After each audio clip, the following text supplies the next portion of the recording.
Hello, this is the Stephen Hour, and yes, we are back once again with another Batman 66 episode review. Now, we didn't get any out last week because I was just too stretched to do any more episodes or videos. But here, let's try and hopefully this will get out today. This is out, hopefully, and let's just get on with the review. Today's episode is the fifth episode in the series of the first season, called The Joker is Wild, and is the debut of, well, the Joker.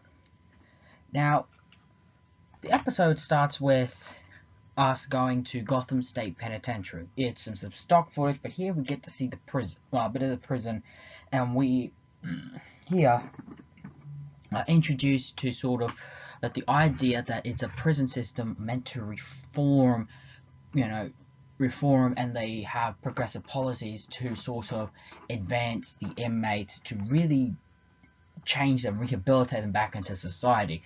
Again, the show will sometimes make fun of administrations like this. Not saying that it's a bad thing, but sometimes some administrations do that. Here we also are introduced to the Joker, played by the famous Latin lover Caesar Romero, playing a baseball game. And who else is attending this baseball game is Chief O'Hara. Now, during the baseball game, the Joker had an elaborate plan using a jack-in-the-box spring to launch himself out of the prison. And as soon as that happened, Chief O'Hara calls Commissioner Gordon. Commissioner Gordon calls up Batman on the bat phone, and of course Bruce Wayne, Dick Grayson would then, run to the bat poles and change into their costumes and drive off to police headquarters. Now, as soon as they get there, the police department have found that he's built the jack-in-the-box spring from the prison workshop, and that he was caught in the net when he was sprung out of the prison, but also that they found a pedestal, a bust of the Joker's face in his cell as his likeness. Batman deduces this must be a clue of some kind in his twisted mind, and then they deduce that through bat logic, that the Joker plans to rob this this comedians Hall of Fame, where busts of famous comedians are being on display, and Joker is not present. And not only would he want to get even with not being recognized as a comedian, but he also plans to steal this fabulous jewel collection. Batman and Robin can go to the museum and find the Joker has not struck, but there is a bust of the Joker there at the museum, thinking that maybe the newspapers got it wrong, or that just something's not right. They then ask the manager to have everyone leave early today, and then they leave.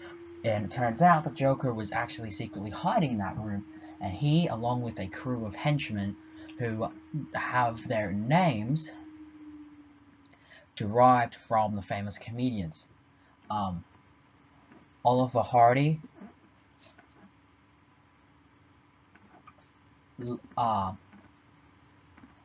Laurel, Stanley Laurel, I think it is, Ernie, and W.C. Fields, all basically a bunch of his hoods with the basically names of famous comedians go to rob the jewels. Batman then deduces that the Joker was in there, as the security guard said. Nothing they can do will break into it, but there's nothing preventing them from breaking out. They quickly get in the museum and stop the Joker and interrupt the Joker and his crew from stealing the jewels, and a bat fight breaks out. Batman and Robin are then quickly apprehended. They get taken away, but then Batman quickly drops a smoke pellet, distracting the Joker's goons, and they start beating the goons. The Joker quickly makes his escape, vowing to never have the utility belt for his plans again. And with that, the story then revolves around the whole plot. The Joker then creating his own utility belt and plans to cause mass chaos. Mass chaos crime spree to humiliate Batman. But not only that, his plan, thanks to a henchwoman, plans to steal the SS Gotham, a new flagship line, as ransom.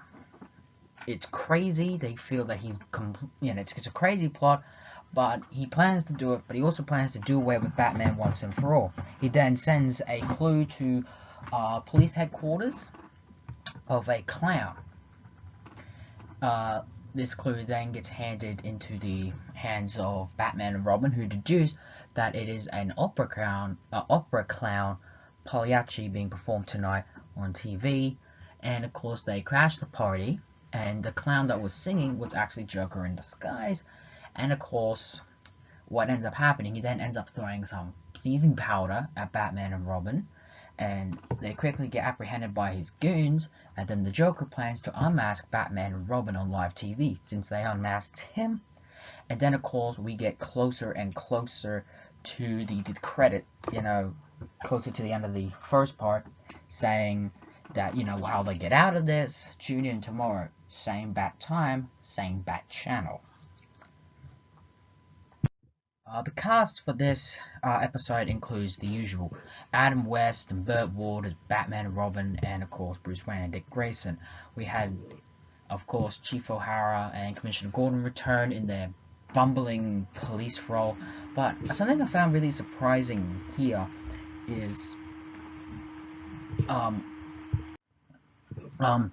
when it came to deducing that the Joker was going to rob the was going to go to the museum, Commissioner Gordon managed to deduce that there's a jewel on display that could easily be a good prime target. Something I find very funny, as rarely do you get actually the police department to actually have proper input of what the criminal's about to do.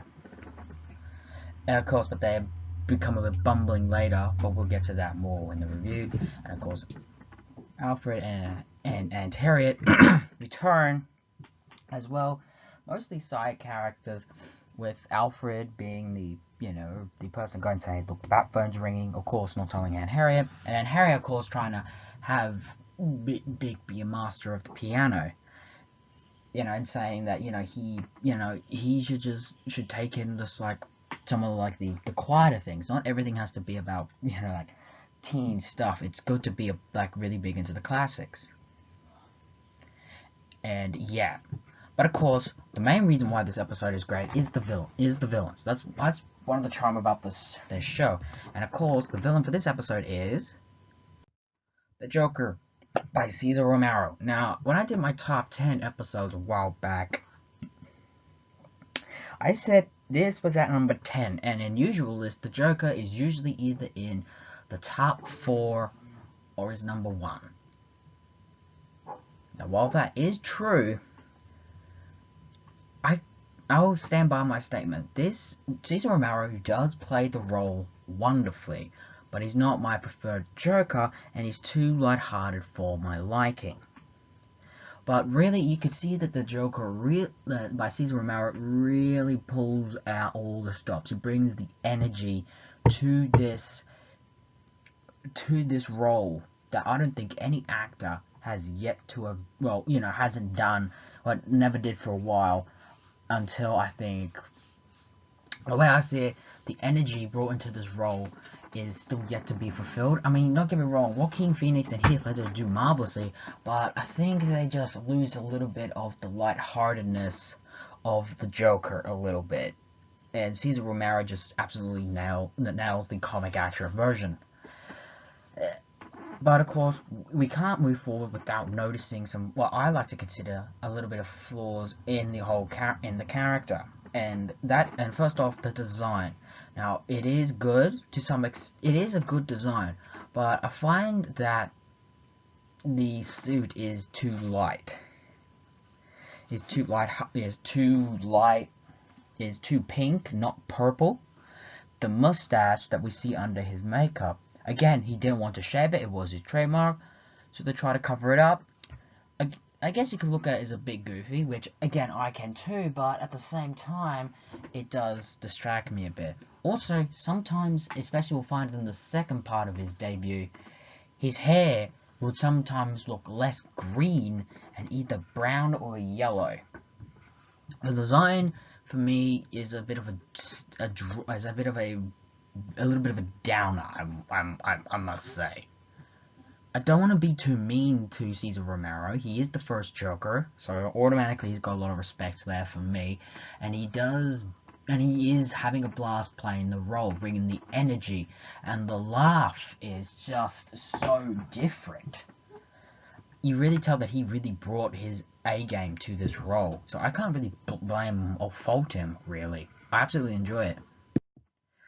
The Joker is Wild is another good villain debut episode. Another, especially with the first part, is really strong.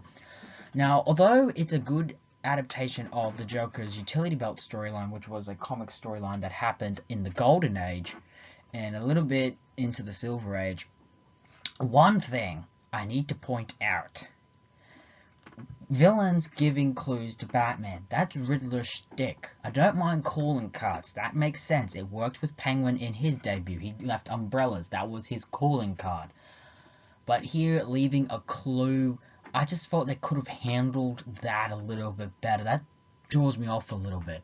Also, interesting fact, other than that, this episode is actually pretty good. Another thing I want to point out is during the opera scene where Joker's apprehended, the mask he wore is the exact same, well, clown mask Heath Ledger wore in the beginning of The Dark Knight, showing just how influential this show not just is on other Batman medium, but it also shows just how remembered Caesar Romero was in the role of the Joker. He was the first, he was there, it is there. All fantastic, all great. I absolutely enjoyed this episode really well. It's really up there. And let's just see how part 2 keeps going. And there you have it. The Joker is Wild. Join us tomorrow as we review Batman is Wrath, part 2 in the Joker's debut. And so until next time, tune in tomorrow. Same Steven time, same Steven channel.